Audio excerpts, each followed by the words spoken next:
qalıb sənə çoxdu sözüm. Elə yandırmısan ki qalıb gözüm. Heç olmasa zəngeylə nigaranım,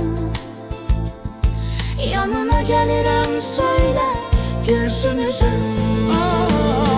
Nə qədər gözləyəcəm de, yollarını izləyəcəm de, bir dəfəlik gəlməyəcəm de.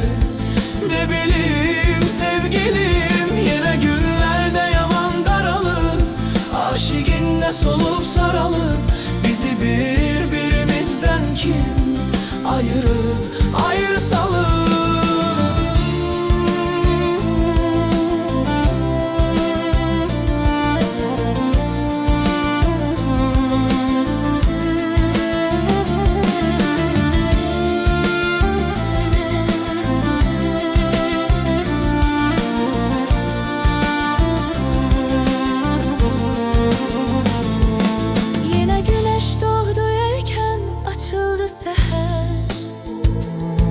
Yuxu getməyəcək gözümə nə qədər.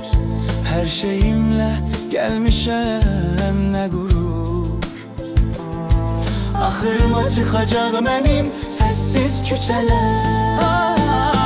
Nə qədər gözləyəcəm de, yollarını izləyəcəm de, bir dəfəlik gəlməyəcəm